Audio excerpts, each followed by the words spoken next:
rap ក៏ rap ទៅ rap ខ្ញុំក៏ rap ក៏ភ្លុកក៏ផ្លែអត់មាន rap what the fuck អត់ទេអាហ្នឹងគាត់ថាជាបទពិសោធន៍ខ្ញុំអត់ចេះសោះឲ្យទៅរៀនជាមួយគ្រូលោកគ្រូហូលវីឬលោកគ្រូណៃម្នាក់ក៏ដោយទោះបីយ៉ាងណាក៏វាមិនបានហើយជាមិនបាន50 60ផងឧបត្ថម្ភដោយក្រុមការងារអភិវឌ្ឍយុវជនខេត្តព្រៃវែងសុខាអូតែលក្រុមហ៊ុនសុគីមិចទឹកពិសាឋានសួគ៌បូកូភេសជ្ជៈកីឡា V Active Sport ទឹកពិសា Blue Sea ក្រុមហ៊ុនដឹកជញ្ជូន BS Transportation and Trading សារព័ត៌មានរាជសី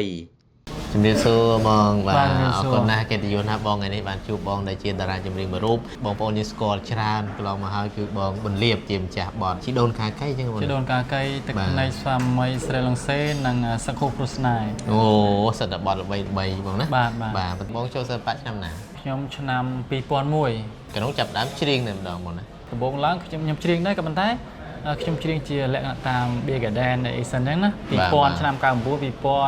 2001នេះដល់ពេលចុងឆ្នាំ2001បាទខ្ញុំចូលប្រឡងបរោះឯកនារីឯកចឹងទៅហើយ2002បាទខ្ញុំបានចូលជាមួយនឹង SSB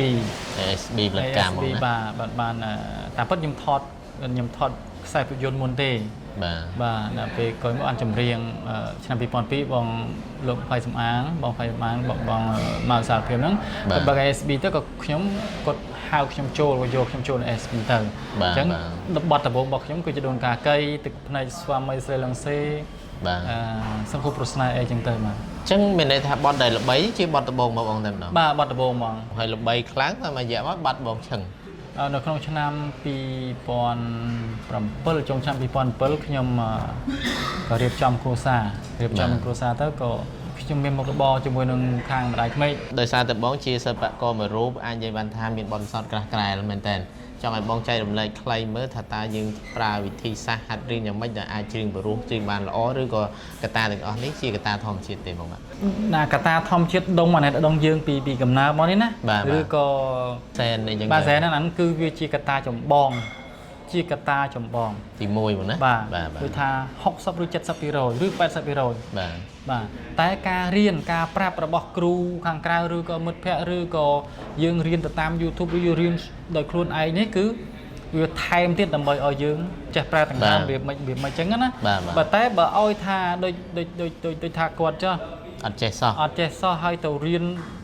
ជាមួយគ្រូលោកគ្រូហូលវីឬលោកគ្រូណៃម្នាក់ក៏ដោយទោះបីយ៉ាងណាក៏វាមិនបានហើយជាមិនបាន50 60ផងបាទយើងគាត់ដឹងថារបៀបច្រៀងវាចេះគ្រូបង្ហាត់ទៅបាទតែយើងជឿអត់បានកំពុងកយើងវាអត់ព្រោះយ៉ាងអញ្ចឹងណាបាទន័យថាយើងដឹងរបៀបច្រៀងថាប្រើដង្ហើមលោកគ្រូក៏ប្រាប់មកប្រើដង្ហើមមិនអីចេះប្រឹងតំណាណាទៅអឿនមិនញ័រមិនញាក់មិនយើងដឹងយើងចេះដឹងអានឹងហើយតែអាសំឡេងយើងអាបំពង់យើងដែលធ្វើឲ្យយើងព្រោះនេះវាអត់មានកន្លែងនេះតែបើសិនយើងមានបាទបើយើងមាន50ដង50លោកគ្រូ50មកយើងអាចបានវាជា70ទៅយើងគៀបទៅ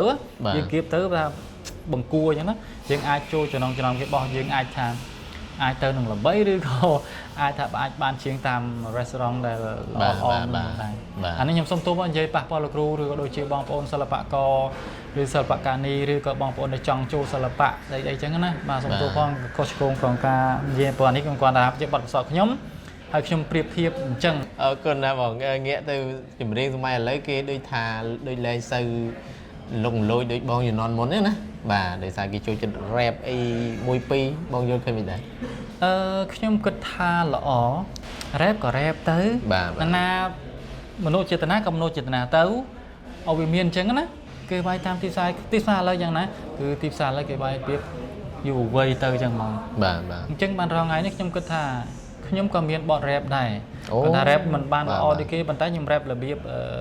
ក៏ភ្លុកក៏ផ្លែ rap របៀប rap ខាយអីលេងសើចអីកំឡោះមីម៉ាយកំមុំអីឬធម្មតាទេអត់មាន rap what the fuck ឬទៅជាចុះវាយអានេះវាយនោះមកកំភ្លើងមកអីអត់ទេអាហ្នឹងខ្ញុំតរួចដែរអានេះវាជំនាញខុសគ្នាតរួចដែរក៏ខ្ញុំអត់មានចង់ឲ្យបារ៉ូលខ្ញុំទៅចេញជុំដែរបាទបើគេសេប្រូឲ្យអញ្ចឹងក៏អត់ច្រៀងដែរក៏អត់នេះដែរបាទក៏អត់ច្រៀងដែរបាទពាក់ព័ន្ធនឹងធម្មជាតិពាក់ព័ន្ធនឹងអង្គរទេសចរពាក់ព័ន្ធនឹងតំបន់ធម្មជាតិទូទាំងប្រទេស